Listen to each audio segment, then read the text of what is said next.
Assalamualaikum warahmatullahi wabarakatuh. Yang terhormat Ibu Ade Purna Darmayanti, SPD, MPD, selaku dosen pengampu mata kuliah Etika Bisnis.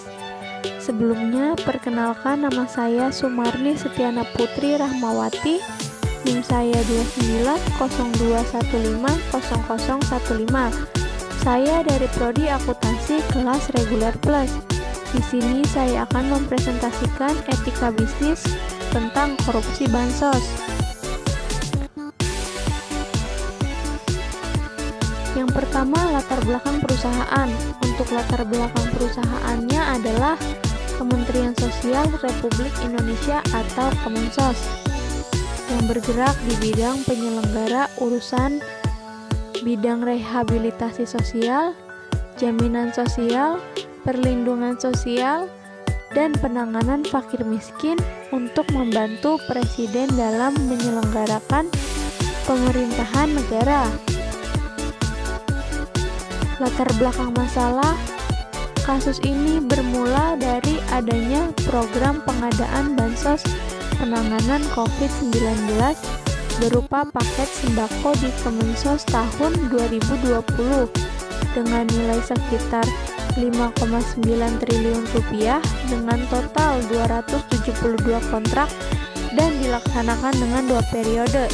Terjadinya korupsi dalam internal Kementerian Sosial, Menteri Sosial Juliari Batubara ditetapkan menjadi tersangka karena diduga menerima uang sebesar 17 miliar dari dana bantuan sosial COVID-19 tersebut.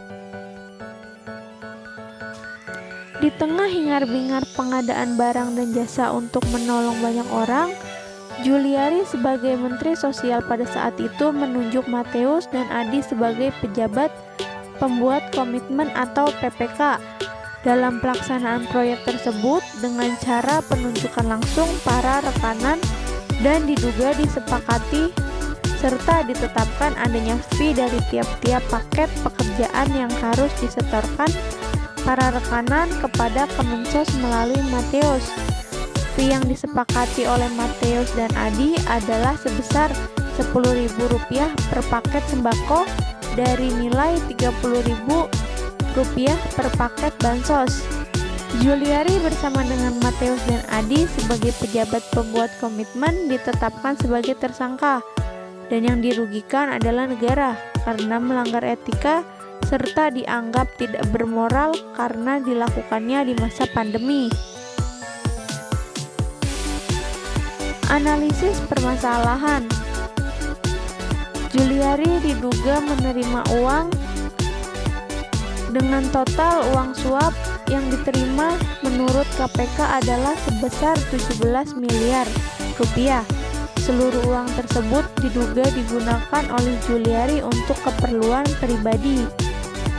Berdasarkan Undang-Undang Tindak Pidana Korupsi, kasus korupsi bantuan sosial ini dapat dikelompokkan menjadi tindak pidana korupsi yang melawan hukum untuk memperkaya diri dan dapat merugikan negara serta menyalahgunakan kewenangan untuk kepentingan diri sendiri dan dapat merugikan keuangan negara pula.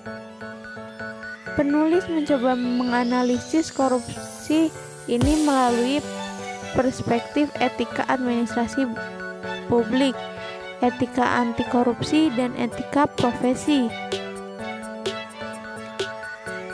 Atas perbuatannya itu, Juliari disangkakan melanggar pasal 12 huruf A atau pasal 12 huruf B atau pasal 11 Undang-Undang Nomor 31 Tahun 1999 tentang pemberantasan tindak pidana korupsi sebagaimana telah diubah dengan Undang-Undang Nomor 20 Tahun 2001 tentang perubahan atas Undang-Undang Nomor 31 Tahun 1999 tentang pemberantasan tindak pidana korupsi pasal 55 ayat 1 ke 1 KUHP. Juliari divonis 12 tahun penjara dan denda 500 juta oleh Majelis Hakim Pengadilan Tindak Pidana Korupsi atau Tipikor. Penyelesaian masalah dan solusi. Pencegahan agar tidak ada korupsi dalam penyaluran bantuan sosial atau bansos, salah satunya memperbaiki kualitas data agar data menjadi lebih akuntabel. Kementerian Sosial atau Kemensos mensinkronkan seluruh data yang ada dan memadakan dengan data kependudukan dan catatan sipil atau Dukcapil. Menjalankan tugasnya, Kemensos memiliki pedoman dan nilai yang tercantum dalam Keputusan Menteri Sosial Nomor 3 HUK tahun 2020 tentang nilai-nilai Kementerian Sosial.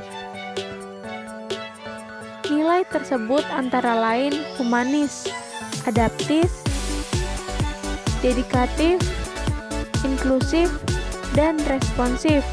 Seharusnya dalam membantu pemerintah menangani dampak pandemi, Kemensos dapat mengadakan program jaring pengaman sosial dalam bentuk bantuan sosial kepada masyarakat yang secara ekonomi terdampak langsung.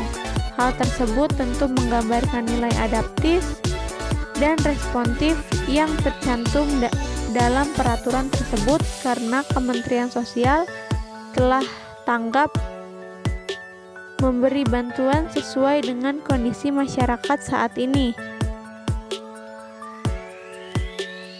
Kesimpulan dan saran mengenai penyelewengan dana bansos yang marak saat ini, dibutuhkan ketegasan dari seorang pemimpin untuk bisa mengatur kedisiplinan struktur di bawahnya, bagaimana mereka bisa menertibkan bawahannya dan menjunjung tinggi etika serta menerapkan hukum dengan tegas, jelas, dan tetap berperi kemanusiaan.